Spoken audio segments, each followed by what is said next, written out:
Deion Sanders' bold gamble. Why Colorado's season will rise or fall on Kaidon Salter's shoulders. When Deion coach Prime Sanders took over as the head coach of the Colorado Buffaloes, he promised transformation, spectacle, and accountability. In just 2 short years, he delivered beyond expectation, turning a 1-11 embarrassment into a 9-4 squad ranked in the AP Top 25, producing an NFL Heisman winner in Travis Hunter, and watching his own son Shedeur Sanders become the face of the Cleveland Browns quarterback rebuild.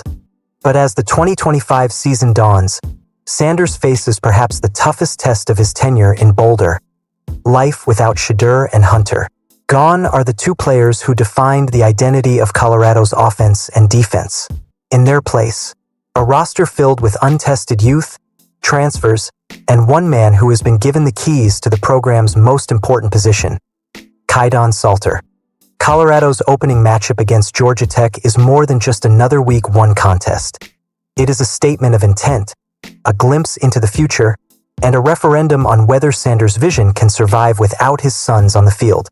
And at the center of it all is Salter, a Liberty transfer whose journey, style, and opportunity symbolize everything Sanders has built.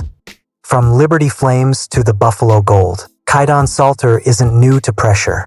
At Liberty University, he evolved from a promising prospect into a record-breaking dual-threat quarterback. Over the past 2 seasons alone, he was directly responsible for 66 touchdowns, 47 through the air, 19 on the ground. He did more than just put up numbers. Salter became the heartbeat of an explosive Flames offense that thrived on unpredictability. His ability to extend plays with his legs, improvise in broken situations, and strike deep downfield made him one of the most dangerous players outside the Power 5 conferences. By the time he entered the transfer portal in 2024, Salter had amassed nearly 6,000 passing yards and over 2,000 rushing yards in 4 seasons. Colorado, searching for a replacement after Shedeur declared for the NFL draft, didn't hesitate. For Sanders, the choice was simple: bring in a quarterback who has already proven he can win under the lights, and give him a stage to shine in the Big 12. A different offense without Shedeur Sanders. Replacing Shedeur Sanders is not like replacing any ordinary quarterback. Shedeur was the steady hand who guided Colorado through chaos. His deep ball accuracy, calm pocket presence, and knack for clutch throws broke program records in just 2 seasons. He finished his Buffs career as the school's all-time single-season passing leader before being drafted by the Cleveland Browns to spearhead their next chapter. But Salter is not Shedeur, and that's precisely the point. Colorado's 2025 offense will not be a carbon copy of last year's scheme. Where Shedeur thrived as a pocket maestro, Salter brings unpredictability. His dual-threat nature means opposing defenses must respect both the passing lanes and the edge rushes. In many ways, he gives Sanders something his son did not: the ability to collapse defensive game plans with sheer athleticism.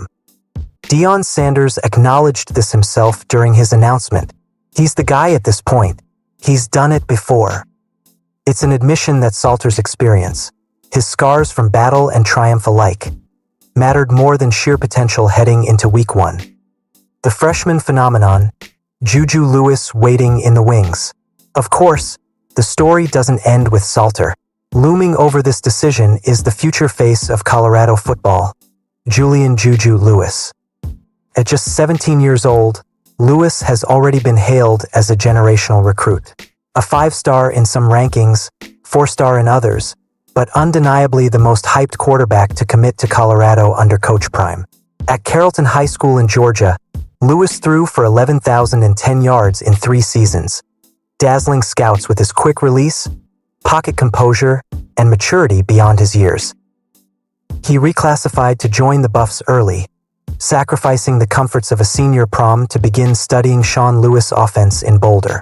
At 6'1" and 190 pounds, Lewis doesn't intimidate with size, but his brain, arm, and poise speak volumes. Deion Sanders, never one to downplay talent, has been cautious but clear in his praise. "I love everything about the kid, and he's going to soar. When it's his turn, trust me, you're going to know, and he's going to soar." For now, that turn belongs to Salter, But Sanders has teased the possibility of rotating Lewis in during Week 1, hinting at a platoon strategy. On 3's Pete Nakos reported that sources inside the program would not be surprised if Colorado gives Lewis a few drives per game to accelerate his development. This is where Sanders must balance two competing truths: the necessity of winning now and the responsibility of nurturing the program's future star. The gamble of a platoon system. Platooning quarterbacks is risky business. It has broken locker rooms, confused defensive linemen, and stunted young stars before they were ready. But it can also ignite creativity and keep defenses off balance. If Colorado deploys Lewis alongside Salter, it will be a bold statement that Sanders trusts the teenager to handle the spotlight. But it could also disrupt Salter's rhythm, especially if the Buffs are in a close game against Georgia Tech. Critics argue Lewis should sit, learn, and watch. Supporters argue experience can't be simulated in practice. It must be lived under the pressure of 50,000 fans and national television cameras. Sanders himself has acknowledged that the game will dictate whether Lewis sees snaps in Week 1. No matter the outcome, one thing is certain. The moment Juju Lewis takes the field, Boulder will erupt. Colorado's new era. Life without Hunter and Shedeur. This season isn't just about quarterbacks. The departure of Travis Hunter, the 2024 Heisman Trophy winner, leaves an equally massive void. Hunter was more than a star. He was a cultural phenomenon, playing both sides of the ball at an elite level and redefining what a college football athlete could be. Drafted in the top 5 of the NFL draft, Hunter leaves Colorado not just without its best player, but without its heartbeat. That means Sanders must rely on transfers, recruits, and development like never before. The Buffs' offense will center around Salter's dual-threat talents, but the supporting cast must also step up.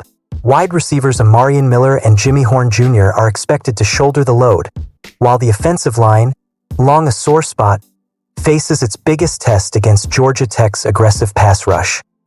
Defensively, Colorado leans on raw talent, hoping to mold them into playmakers. Without Hunter's lockdown ability, the secondary must reinvent itself. Sanders knows the spotlight is bright, but insists his team is built for the challenge. The stakes of Week 1.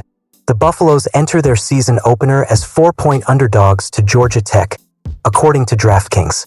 For Sanders, the betting line is just noise. But for fans, it's a reminder that Colorado still fights for respect, even after last year's resurgence. A win against Georgia Tech would silence doubters, stabilize Salter's leadership, and prove Sanders' program isn't just a family project. It's a sustainable powerhouse. A loss, however, would reignite critics who claim Colorado's meteoric rise was unsustainable without Shedeur and Hunter. Sanders is well aware of the stakes. The cream of the crop is going to rise. That rise or fall will be determined under the lights at Folsom Field. Why Deion Sanders chose experience over youth. Strip away the media noise, and Sanders' decision comes down to a simple truth. Experience wins games. Salter has been in battles. He has thrown interceptions, fumbled under pressure, bounced back to lead game-winning drives, and survived hostile road environments. Lewis has not. By choosing Salter, Sanders isn't just protecting his freshman phenom. He's protecting the entire program from the weight of unfair expectations. If Salter fails, Lewis can step in as the savior. If Salter succeeds, Lewis can grow at his own pace. Either way, the Buffs win. This is not the end of the Juju Lewis story. It is the beginning. A Coach Prime season of intrigue. Every Deion Sanders season feels like a documentary unfolding in real time, filled with headlines, viral clips, and debates on ESPN. 2025 will be no different. But this year, the script is more uncertain than ever. Will Kaidon Salter prove himself as the right man to lead Colorado into a new era? Will Juju Lewis force his way into the lineup sooner than expected? And will Sanders, without the safety net of his sons, show the world that Colorado's rise is more than just a family affair? Those questions won't be answered in one night, but they will begin on Friday under the lights of Folsom Field. Conclusion. The Prime experiment continues. Deion Sanders has never shied away from risk. His entire coaching philosophy is built on belief, swagger, and the refusal to back down. By handing the ball to Kaidon Salter, he doubles down on experience while betting the future on patience. For Colorado, 2025 is more than just a season. It is a test of identity. Can the Buffaloes thrive without Shedeur and Hunter? Can Sanders mold another star from a transfer quarterback? Can a freshman phenom learn patience in the age of instant gratification? The answers will come one snap at a time. But one thing is certain. As long as Deion Sanders is in Boulder, the Buffaloes will never be boring.